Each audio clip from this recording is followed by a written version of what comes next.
don't care what happens in the first 3 quarters. Fourth quarter, 4 minutes left. Let me see it. This is your They Like Us, They Really Like Us leader fan radio network, Believe. and KFAN.com. 2 minutes and 20 seconds past 3 o'clock Central Daylight Time. We welcome you back to a Tuesday edition of the Afternoon Aardvark, hosted by the A-hole in the afternoon. That's me, former East St. Rich newspaper, the Twin Cities. My name is Dan Barreiro. I before E, except in Barreiro. Guardsy is the producer of the program, the radio voice of Golden Gopher women's basketball, sideline reporter, Golden Gopher football, a number of other hats as well.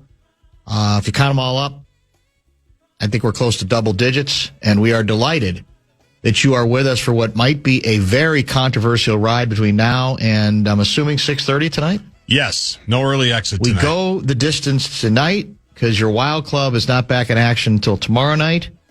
Your Timberwolves Club not back in action until Thursday night just before dawn. Is that correct? Pretty much nailed it. Pretty close. Yep, more late nights coming this week. Bradshaw and Bryan KFAN text line has been rebooted. 64686. I don't know if you picked up the vibe nationally, but it took all of one game. First round. Memorable game. Compelling game. For nationally, the folks who pay attention to this league, who are influencers from a media standpoint about this league, to say that there's no reason the Minnesota Timberwolves can not only knock off Denver, but knock off Wemby and maybe even put a scare into the Oklahoma City Thunder. Believe. We are, once again, being worshipped already in a way that we were a couple of playoffs ago as we made runs, as we went through the Western Conference playoffs. But on that occasion, I felt like it took more sustained performance. It's almost so like now people are remembering that run. They're recognizing some of the same defensive bullishness and tenacity.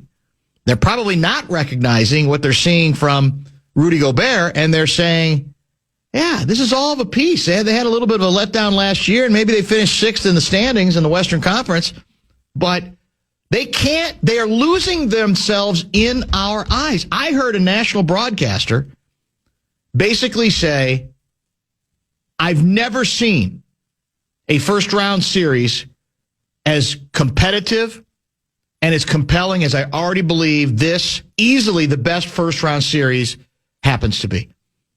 They're fumbling all over each other on the basis of what was one highly charged, competitive performance. Now, I think we probably love it because we're needy. And we're not going to ask questions like, wow, would he want us to win again? Or do we have to, is this enough? I mean, it's the first round and the series is now deadlocked at 1-1. We won the game we had to win. I think most people will agree to that. All the stats were pretty clear. We are, in our history, 0-8 when we lose the first 2 games of a best-of-7 series, or maybe any series. And I believe the Nuggets were 8-0, maybe even better record than that, but undefeated when they won the first 2 games of any playoff series. That's compelling reason to say you can only open the door by opening the door, which they most assuredly, the Wolves, seemed to yesterday, last night, in a game that ended just before 1 o'clock in the morning. I will say we did talk about yesterday a number of things that I think stand up in the wake of that, like I said, highly entertaining basketball game. In part, what the Wolves needed to do better, and in large measure, what even Chris Finch might need to do in terms of who he uses and who he doesn't or wouldn't use last night, or how he moved the pieces around in a way that perhaps gave the Wolves a better chance to get the thing done. And it obviously starts with the medium knockers. That was the theme yesterday, early in the show. As much discussion as there was about, well, if Anthony Edwards can't get healthier than he appeared in the first game, the Wolves have no chance. And my comeback was maybe, because you probably are going to need another Edwards gear if you're going to win this series or certainly move on. But game one was quite winnable in Denver. As bad as the Wolves played for stretches in that game, quite winnable. And we submitted that the main reasons they didn't wasn't that Edwards didn't have another gear, but the medium knockers, not the big knocker that Anthony Edwards represents, but the medium knockers, the secondary players, in some cases more than complementary players, but the medium knocker players had to show up. Julius Randle showed up last night, almost from start to finish. I think it's fair to say. Naz Reid didn't have long stretches of greatness, but relative to the first game, he did show up. He helped. He had stretches, and he helped. Another medium knocker that we didn't even mention off of game one, Dante DiVincenzo, might have been the best medium knocker, especially down the stretch of the game. Now, there's nothing like hitting some ridiculous shots. As even Anthony Edwards said, there's times I look at how deep he is when he's taking those threes, and I'm going, what are you doing? And then it goes in. Yeah. And they went in, and he battled, and he got loose balls. He did a number of the things that medium knockers need to do to give the big knocker the best chance under the medical duress that he is to still find a way to get the thing done. 6 assists, 7 rebounds for Dante DiVincenzo. Tremendous. Absolutely. And the 4 threes. Tremendous floor game, pretty much all the way around. For the second straight game, I don't know if we call Rudy Gobert a medium knocker. He's such a unique player. He's worth probably a whole hour of this show on his own for a number of reasons, which we will try to get to over the course of the next 3.5 hours. Gobert was nowhere near as good offensively in the second game as he was in the opener, but he was every bit as good defensively and maybe even better. I've rarely remember Jokic seemingly, what's the word I'm looking for, relieved to not have to take a shot, to get the ball to somebody else. And we all know he's a great passer, but there were a couple of plays where it looked like he did not want to take the shot late in the game. Led to the 1 out of 2 on the free throws from his, who's the teammate? Christian Brown. Brown, yeah, exactly. And if you want to distill all of it to as far as I'm concerned, to a single image or maybe even video stretch, it would be, the Denver has a devastating dribble handoff that involves Joker and Jamal Murray. It's devastating. It's probably the best in the game. It at times almost seems unstoppable. And the defense that the Wolves played on it, especially in the fourth quarter, where they would run it, couldn't get space, rerun it, still couldn't get space for either one of them to do anything, run it a third time on the same possession, and still not get anything clean, have to eventually just kind of throw up a shot, which is exactly what happened in a couple of cases for Jamal Murray. That, to me, is the essence of the ball game. There's a lot of other sub-themes, including Rudy, but it's that ability to take something that's so fundamentally sound and effective and make mincemeat out of it and make them work so hard on it each time that they both looked like they were going to die. Breathing heavy. They're the home team in the Mile High thing. Yep. They looked like they were both done. And I think a lot of that was the defensive performance. Here's how crazy it is nationally, above and beyond what I've already said. We now have people who've said, whatever the TV structure that has been set in place for months for the postseason by the powers that be in the National Basketball Association, it has to be scrapped. We need to flex? It has to be scrapped.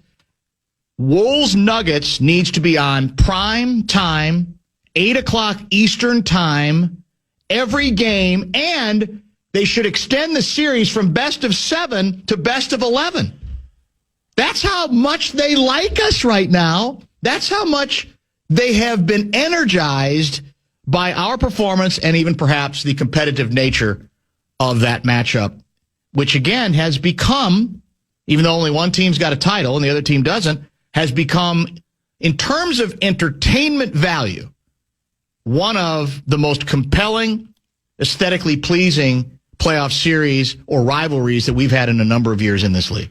So it's undeniable, and it involves us. We can actually maybe even raise a banner to it.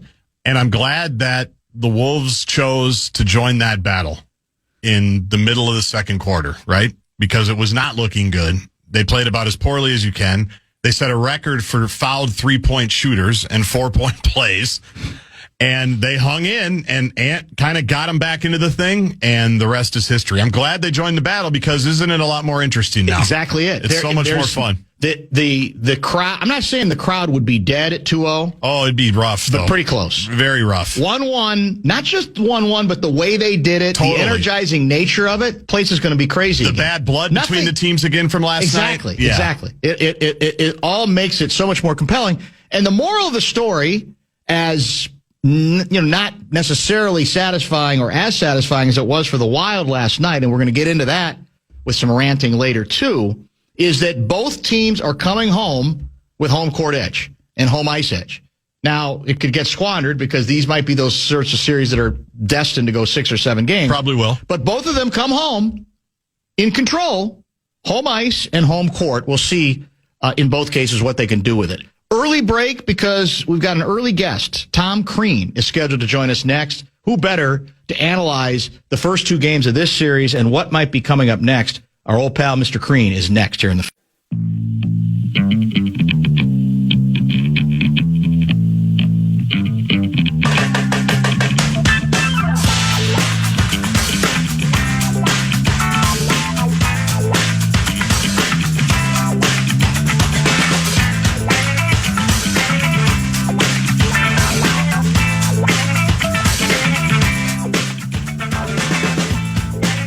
Don't forget, Kevin Seifert is scheduled to join. Plenty of Vikings conversation as we get ever closer to the National Football League draft. Seifert is scheduled for Thursday, I should say for 5:30 this afternoon. The draft, day 1, is Thursday. Wexler Wednesday is scheduled for tomorrow as well.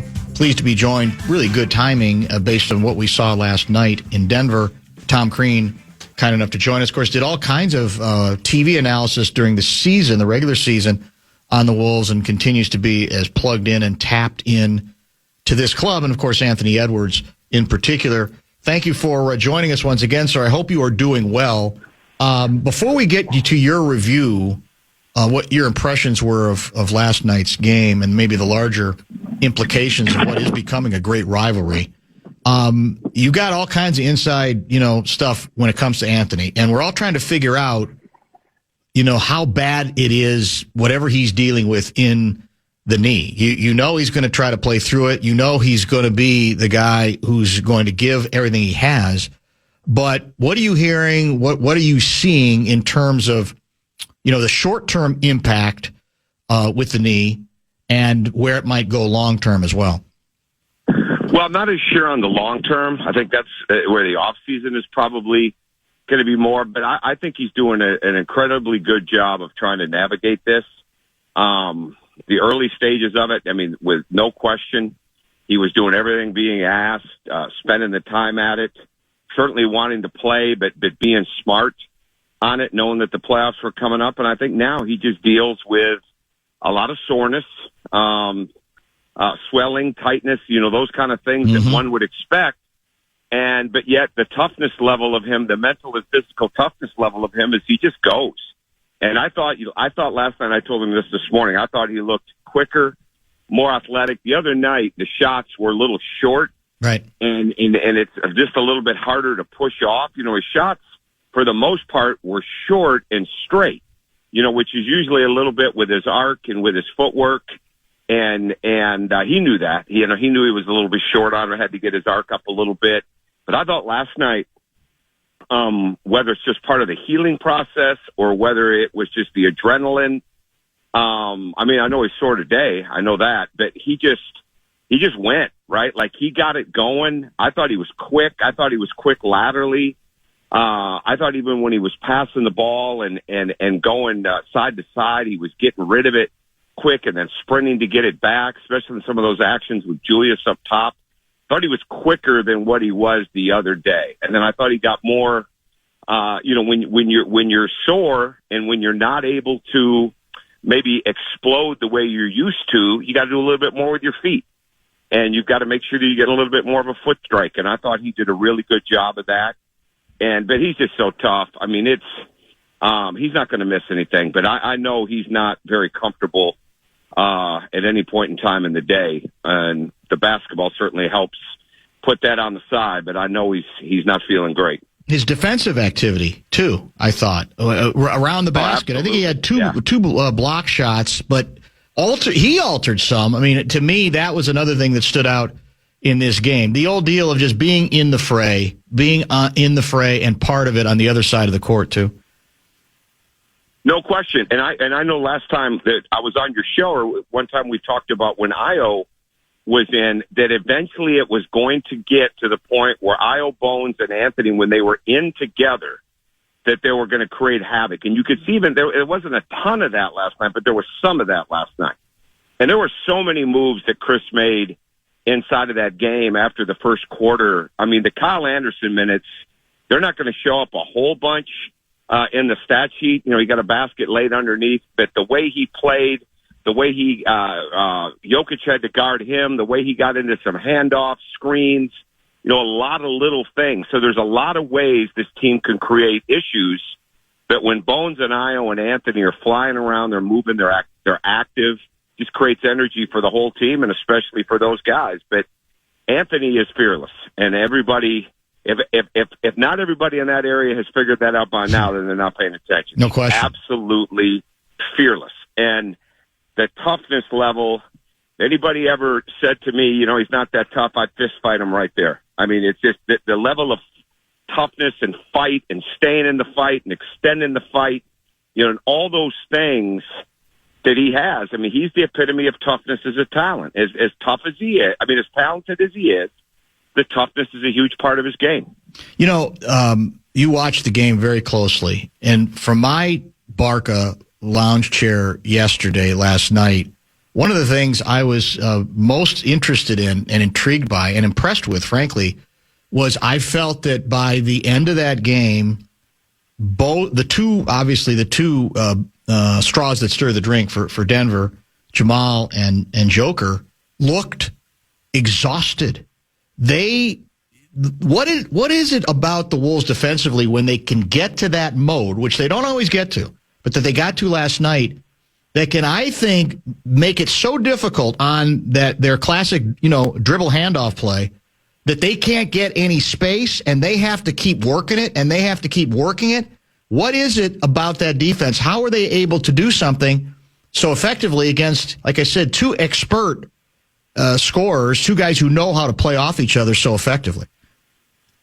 Well, I think if you look early in the game when they had the fouls on the shots and they were coming too tight, and like Anthony had some clips where when he comes across, like he's got incredible deceleration, right? So he can come, he doesn't put his hands, he's caught, you know, he gets around the screen, but he can stop before he gets into their space, before he gets into their airspace or their landing spot, and he doesn't play with his hands, right? He gets his hands up, and so he's right there, and at times when they were making the fouls, were they a little bit soft calls, a little bit, but they're in their space, right? And I think they figured out some of that. There was better ball pressure. They got around the screens better. I mean, there's nobody that moves more screens than the Nuggets, and I say that with complete respect because they get away with it all the time. I mean, they one of the great Michigan had that with Adai Mara. I mean, he could throw his hip out there, and it made it really, really tough for you to get around him. And the Nuggets are just great at that. So, like, if you get caught on the inside coming across on that curl and you're on the inside part of the hip, you're going to get hit. And so you got to get on the outside and you got to be able to stop. I think we're going to see a ton more split actions coming up in the next game, but I thought they did a better job of ball pressure. They got around the screens better. The passes were not as easy to make, and they were more ready to. And Denver was very physical in the game, but they weren't as physical in the second half, setting their cuts up as they were in the first half either. Which it's very hard to push Anthony off, but sometimes you can push Io and you can push Bones off, and I thought that caught him a little bit too. But I just think here's the other thing, Dan. They couldn't get their running game going. I mean, Jokic is so good. You know, you look at what he did in the league with the assists. He's so good on that break. He's so good at throwing the ball ahead. And when you take a bunch of jump shots early, like the Timberwolves did, you're just playing into the hands of that fast break. And when you're getting to the rim and when you're getting fouled and when you're getting action at the basket, you know, it's a lot harder to get that break going. And I think getting easy baskets wore on Denver too. They weren't able to get those as easily. Has Rudy figured something out about how to at least better harass or make life slightly more difficult for Joker? Is he just on a defensive role right now and Joker maybe isn't playing his best and they got to move him around a little bit? What do you see from what been obviously, well, the first game was a great offensive game and defensive. Second game, not so much offense, but a terrific, especially second half, fourth quarter, defensive performance by Rudy again. What do you see? I agree. I think there's two things. With Jokic, when you can attack him as the second defender, and we've said this on your show before, like when he's in a help position or he's got to rotate. You know, when he was guarding Kyle, he didn't want to switch. So Kyle comes out and can give a handoff, and all of a sudden there's an open three. Mm-hmm. So that's how you get him defensively at times. Well, offensively, you keep changing, or defensively against him, you keep changing your defense, right? You keep being physical, bodying him, pushing him away, making the game combative rather than letting him just be there and be in those positions. And I thought last night he was high with his dribble. I thought the first half it was almost looked like he didn't feel good because he wasn't even close on being as aggressive as he needed to be. And I think that's going to be the number one part of the game plan for Minnesota. I'm certain is they're going to deal with a much more aggressive Jokic in the next game. He has to be, because there were so many times that he could have scored or got to his push shot, you know, that little floater, and he's making kickouts. And so I just think Rudy can meet you at the top, right? So like if you don't get that shoulder bump on him, which is very hard against Rudy, and Rudy goes straight up, that's really, really hard. That length is for real, right? And and I think there was some leg fatigue, maybe a little bit with Jokic, but he wasn't able to get that step and separation with his shoulder, and he had a hard time because Rudy was able to get to his verticality and go straight up. And where Rudy gets into trouble is he starts being too handsy with him, and he starts being lower body pushing, right? Like you don't need that, right? You gotta work your body, and the less you can use your hands working Jokic so you can keep your hands free to challenge the shot, you're better. And when Rudy has his hands free to be able to challenge a shot like we saw in the second half, much better for them. After the game, Mike Conley, who of course, as you well know, has played with Rudy for a long time, not just here, but even longer, of course, in Utah. I think Rudy's probably the most misunderstood player in the history of the game. And I think he's right, Tom, because I hear, look, we all know what his offensive, liabilities are and limitations are. And even maybe sometimes he can clog things and get in the way of going downhill against a Denver team, frankly, that you got to do that because they got no rim protection. But it's stunning to me how easily players like Shaquille and others continue to dismiss what he does do to influence games defensively. Why is he as misunderstood as he is? A lot of players seem to have some kind of built-in anger about him. I don't really know. The Shaq thing is weird because the only non-scoring big he ever seems to have any respect for is Bill Russell. Yeah. And it's hard not to have respect for Bill Russell, obviously. But, Shaq wasn't like that, right? Like, Shaq could overpower you. Rudy has made such a career on rebounding, defending, finishing at the rim. I mean, name a time that he hasn't looked in shape, right, inside of his career. I mean, the guy is constantly working on his body. You can see it. You can see it before the games. You see how he is. I'm not sure. I'm not sure if it's because he's not as vocal. I think he's an invaluable piece because you have to guard him where he's at. Like, if you don't want to come out and guard him on the perimeter, now he can get you into an easy naked handoff or a ball screen, and all of a sudden he's in the roll and he's in a positioned offensive rebound. Look at the offensive rebound he got last night when Ant shot the turnaround late in the game. Yep. He gives him a little shove in the back, boom, he's right up and he dunks the ball. I think people have expectations for Rudy offensively that get in the way of how good he is rebounding the ball and how good he is defensively. And I just think that's people that really are looking for reasons to be critical. I mean, and maybe because he's not a big self-promoting guy or a big communicative guy. I don't know. I don't know what it is. I know they're lucky to have him. And I know that if they're going to be in a position to play for a championship, he's a huge part of it because he is really, really, really tough to get around and to score against inside that paint. You know, another big part I thought of game one that reversed in game two was I won't call them complimentary players because they're better than that, but they're not superstars. How they played. Julius Randle, I thought, started the game terribly. His box score in game one eventually became respectable, but he didn't guard in a couple of. He had some bad assignments, missed defensive assignments there, and I thought was way too casual. Naz Reid was only interested, I thought, in complaining and gave them nothing. And I think Dante played better than them, but all three of them end up being a much bigger factor, which reminds me that you know this. Yeah, it's about your stars, it's about your big knockers, but you got to have your next line of players. They've got to contribute. They've got to be part of the solution. And I thought all three of them were much more part of the solution in game two.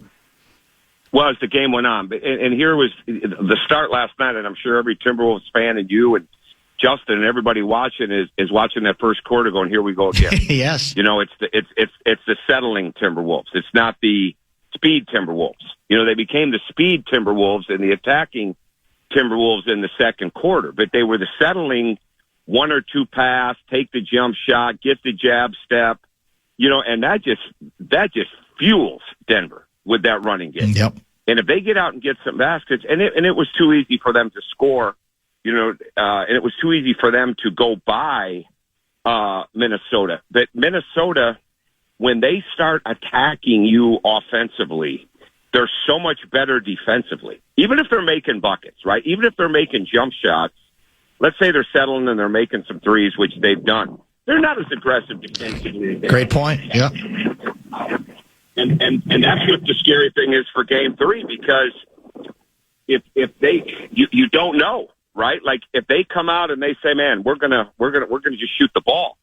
And we're just gonna play our way into it. That doesn't work. Does not. And this team is at a different place when they're on the attack, because I think what's gonna happen with Denver is, especially, you know, with the way the comments Jaden made with the defense, he's not wrong in many of the cases. He didn't mention Bruce Brown because then that would have been a mistake. Bruce Brown is a tremendous defender. But the bottom line is, like, they're going to come out, they're going to go after him. And if Minnesota's on the attack, well, then I think we're going to see some zone. They've got zone in their game. They put Jokic a lot of times on the side and Aaron Gordon in the middle. And then they're going to try to get Minnesota to settle for jump shots again. You know, they're not going to want to do that early because they're going to want to come out and be really, really good defensively. They're not as good of individual defenders. And what happens is you got to get to the second line of help. And that's, like I said earlier, that's where you pick on Jokic. That's where he's not good. He's great at a lot of stuff, but being the secondary help defender is not one of them. And I just think that's a huge part of this, but that's where Io comes in. That's where Bones comes in. That's where Jaden, what happens sometimes is when they're not aggressive, the guys you mentioned, well, then Jaden's not aggressive. Yep. All right. And when Jaden's aggressive, the whole team changes. But a lot of times when this team is so good, it's because Jaden and Julius are aggressive at the same time. And when they're great is when Jaden, Julius, and Naz are aggressive all at the same time. And when you get that, man, it's just free flow and things are rolling.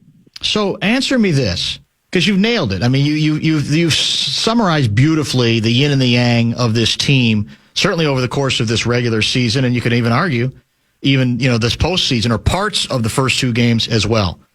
Why is it so hard? When you know what works, why is it so hard for them to stick to it?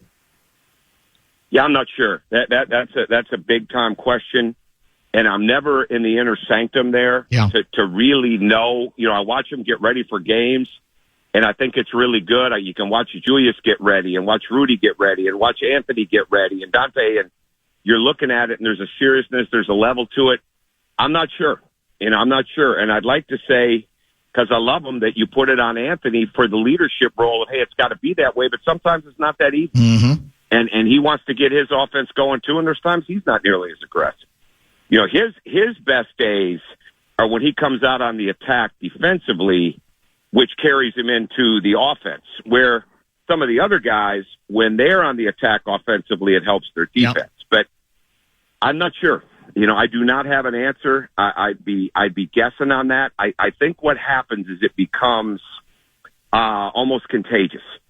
And when they start to be a settling team, it's almost like it takes a couple of possession. I mean, it takes a couple of timeouts. It takes Chris saying a couple things to get it back, and then it's all of a sudden it's like, okay, we just got into the paint 5 straight times. We got fouled twice. We made 2 kickouts for threes, and we got a layup. Then it's also, all right, this is how we got to play. And I don't think they're alone on that in the NBA, but I do think there's a reason. Oklahoma City is rarely ever like that, right? San Antonio can still get like that, but Victor changes a lot of that because of the things that he can do. But if Minnesota is actually going to compete for it this year, that is going to be a huge thing. They can't have the margin for error is so small right now that you can't have timeout to timeout type of situations like that. Like if I was in college, I'd say you can't have 4-minute stretches like that. Well, for them, they can't have quarters like that. They can't have 6-minute stretches like that. Just can't, because you're not going to win big. If you are Chris Finch, are you wincing over what you alluded to earlier, Jaden's comments basically laying out, saying that, I think he named 5, 6, 7 Denver Nuggets as being terrible defensively?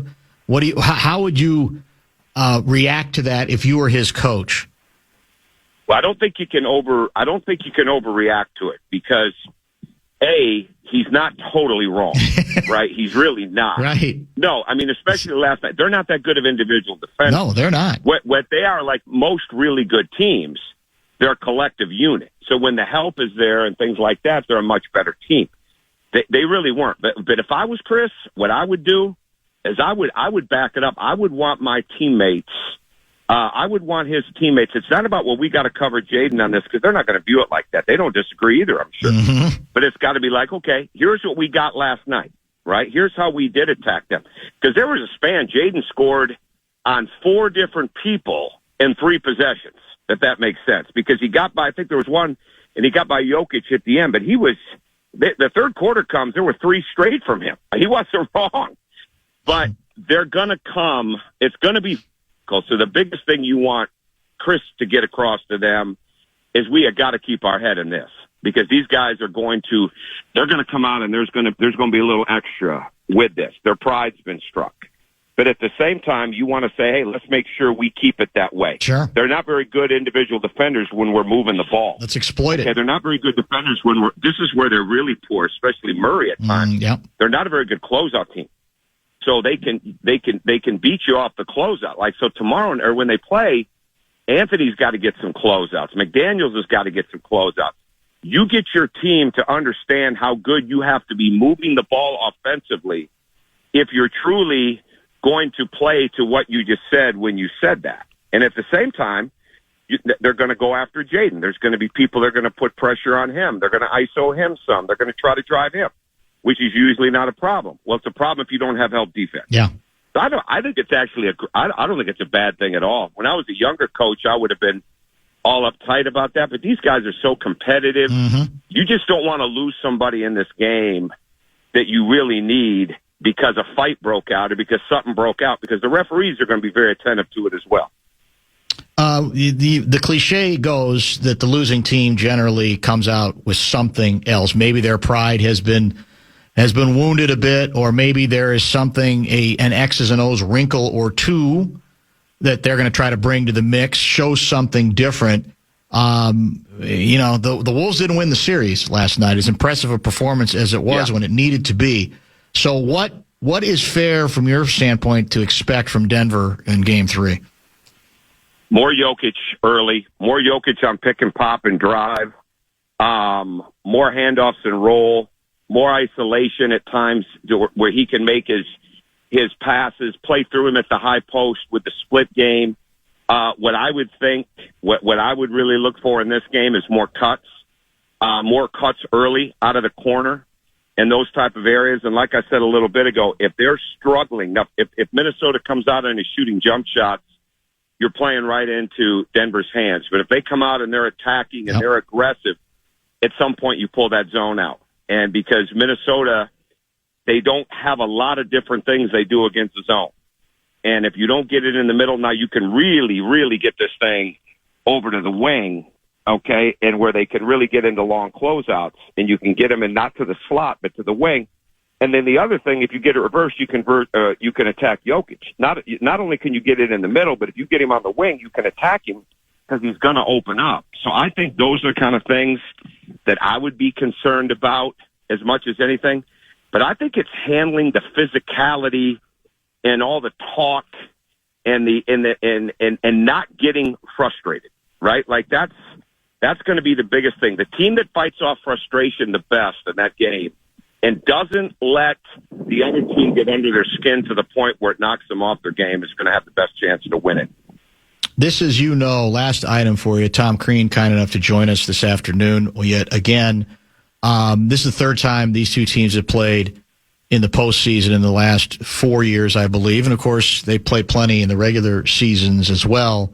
What is it about the makeup of these teams, the approaches that are taken, that has turned this into such a compelling rivalry? Because I heard a lot of national people today basically say this is the series, first-round series. This is the one I want to see. This is the one I want to see not late at night. Well, I want to see it in prime time. You got two well-known big men, right? You got maybe the guy that's the best player in the NBA and Rudy Gobert, who's been Defensive Player of the Year for so long. So you've got a legit rivalry in the paint. You've got stars on both sides. You've got Anthony and Jamal Murray, who have had history in the games, where they go at each other. And then I think you've got now, I think one of the reasons that it's so big is the X factor to me is Jaden, right? Because they have Gordon. Certainly they have Christian Brown. They have Cam Johnson. They have different guys like that. But Julius Randle can dominate a game a lot of different ways. Well, so can Jaden McDaniels. And I just think there's star power. There's close games. There's history in Game 7s. But, I mean, it has everything that you want. It's like old school with the bigs, even though they're not old school big men. Right. It's stardom at the guards. It's really good third players, okay? And then, like I said, the difference in this series is Minnesota has Jaden McDaniels, and they don't. That's my view. Outstanding work as always, my friend. We appreciate you. We'll be in touch as this thing plays out. Thank you, Tom. Anytime. Have a great week. Appreciate you. Week. Thank you. You too. Tom Crean, former head coach of the University of Georgia club that included a guy named Anthony Edwards. Also coached at my alma mater, Indiana University. Great run at Marquette as well. And now all kinds of outstanding basketball analysis on both the college and pro levels nationally. Combo platter of both. Reaction to our conversation. Lots of good text coming in. We do want to get caught up on game number 2 for your Minnesota Wild club. It did not go obviously as well, but the Wild already had a victory in its back pocket. A lot to get to from the toy department. And Kevin Seifert on the National Football League draft and your Vikings club. That's at 5:30. Looking to score tickets to the biggest games and concerts in town from Santana, the Doobie Brothers, 311, Chris Stapleton, and more. Your chance to win is waiting. Enter now at KFAN.com. Keyword contests.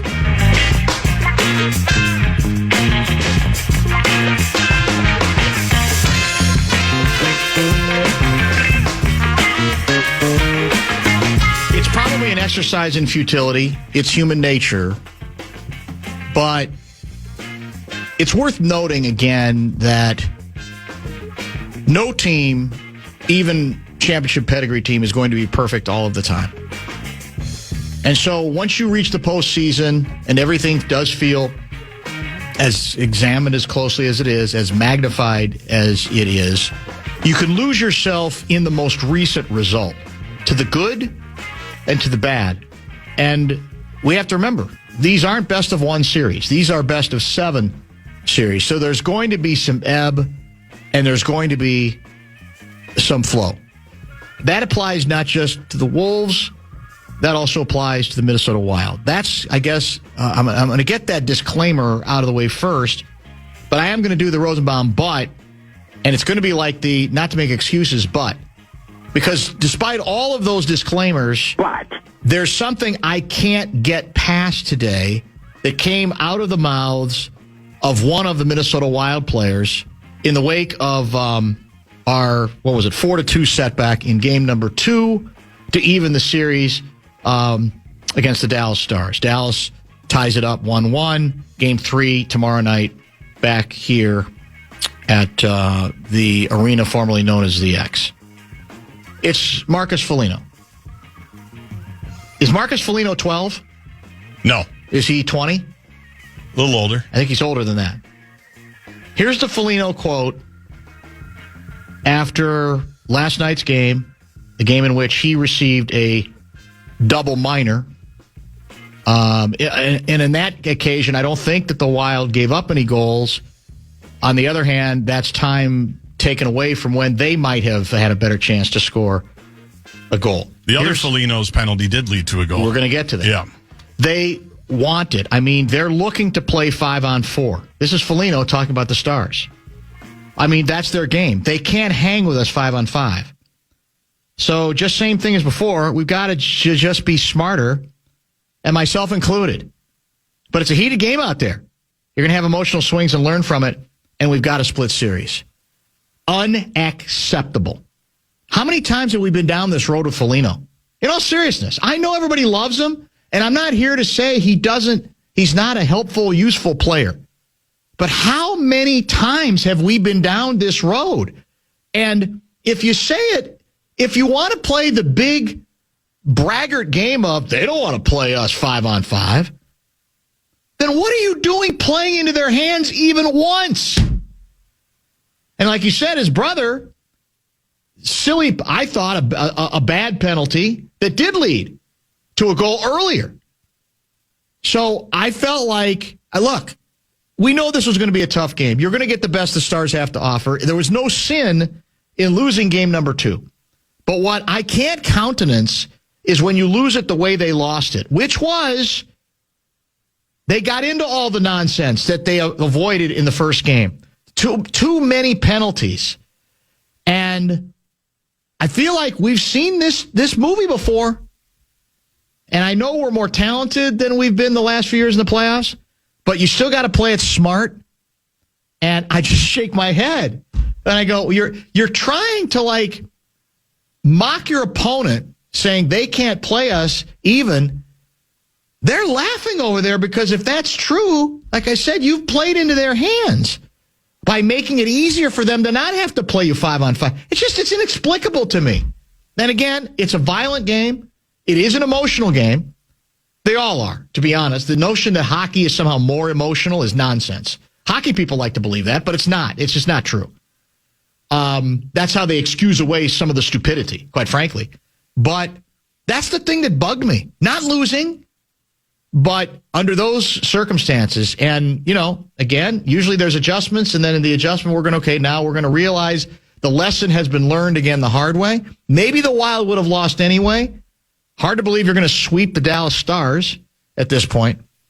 But we've seen these characteristics before within series, that we get lost in this stuff. And all it takes is getting lost in it for a single game to take away your best chance. Changes a lot. It's a close series and there's not that much margin for error. I mean, The better quote, too, was, the double minor that he got. What was it, at the end, I think, of the second period? Yeah, just a few seconds left.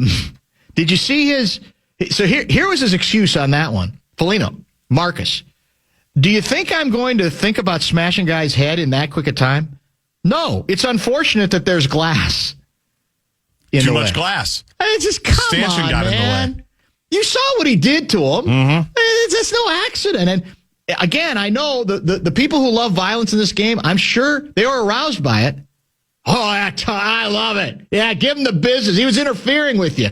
Make him pay. But in the end, who loses?